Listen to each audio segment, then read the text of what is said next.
You're listening to Talking Law, the podcast where business owners just like you discover how to avoid legal landmines and build value using smart legal tips.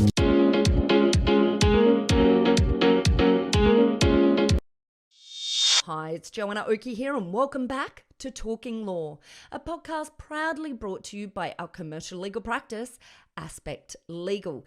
Today we have another one of our Quick Tips episodes. Our Quick Tips episodes are all about providing you with the high-level information you need to understand about a particular topic in the shortest period of time possible. So we're aiming for 5 to 10 minutes. So if you haven't got much time, you can flick through and find the quick tips that are relevant to the areas of law that you're considering today. And in today's session of Quick Tips, we are talking about structure. How to choose the best structure for your business and how to evaluate that choice on a regular basis. So I would recommend that you reevaluate the structure of your business on at least an annual basis to ensure that the business structure that you are using today is the right business structure for where your business currently sits.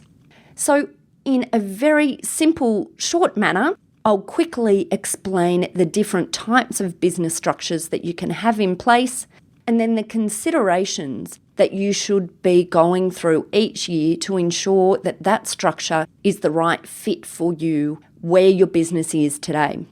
The different types of structures are generally companies and trust structures, but organisations sometimes also adopt the structures of sole trader and partnership.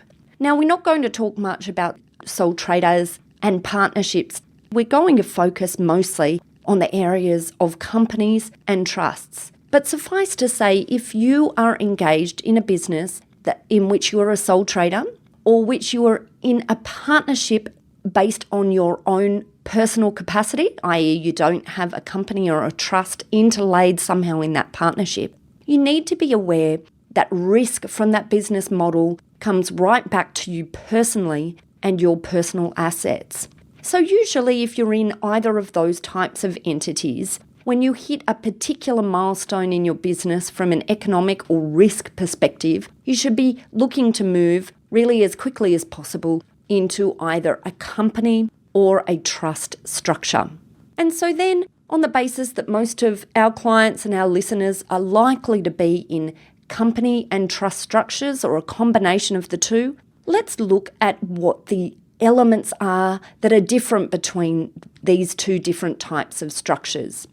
A company is a very simple type of structure to understand within Australia, and it's a favoured type of vehicle within Australia. So if you're looking at doing things that require flexibility into the future, so bringing other shareholders on board or perhaps dealing in an ongoing way with equity in the business, sometimes companies can be the best structure to look at. And certainly if you want to keep them simple, company structures provide that as well. Trust structures, on the other hand, can be a great vehicle for helping to increase the flexibility in income distribution. If someone who has beneficial ownership of an organisation has other people within their family or extended unit who are on lower tax rates that they can distribute to. They can also be a great vehicle if you are looking for flexibility, particularly if you're looking to sell the business into the future. So there's different levels of risk protection and income distribution advantages of both of these structures.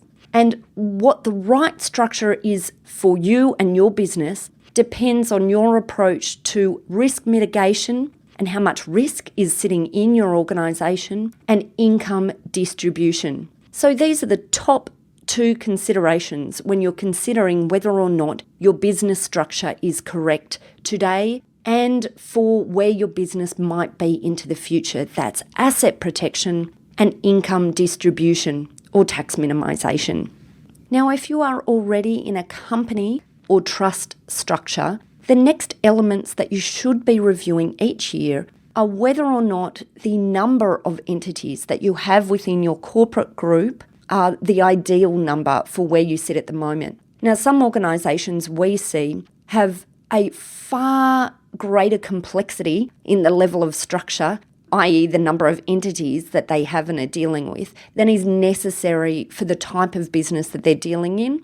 And some organisations that we look at are perhaps structured too simply, i.e.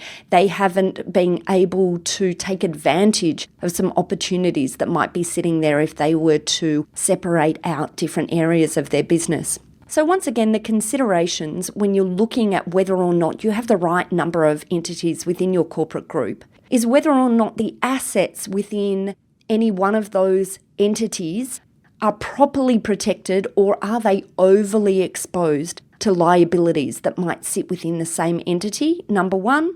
And number two, is there the highest degree of income distribution flexibility that is required for the structure that you're involved in at the moment? So that's it for our quick tips today in relation to the area of structure. Obviously, we have only just scratched the surface in relation to how to decide whether or not the structure that your business is adopting today is the right structure for you now and moving forward into the future. Because you need to consider not only the essential elements that we talked about, which is asset protection and income distribution right now, you also need to think about how these elements will apply to the structure that you have in place into the future. So if you would like more information about this area, pop over to our website at talkinglaw.com.au. There you can organise to speak to one of our lawyers at Aspect Legal, or simply send us a note to let us know that you're interested in this topic, in which case we will record an episode that is specifically all about the structure choice for your organisation and when to understand whether or not you need to migrate to a different type of structure. So once again, that website is talkinglaw.com.au. And finally, if you enjoyed what you heard today, please pop over to iTunes and leave us a review. Thanks again for listening in to today's quick tips on Talking Law. You've been listening to Joanna Oakey. See you next time. Thanks for listening to Talking Law. Tune in next time for more smart legal tips and tricks to keep you clear of those legal landmines. If you want to get a download of today's show notes, head over to talkinglaw.com.au. Are you looking for a top quality legal team to assist you in your organisation? Aspect Legal is an innovative commercial legal practice that specialises in providing fast and professional services for their clients. If you'd like to chat about how we might be able to assist you, simply head over to our website at aspectlegal.com.au to book in a time for a free discussion with one of our lawyers.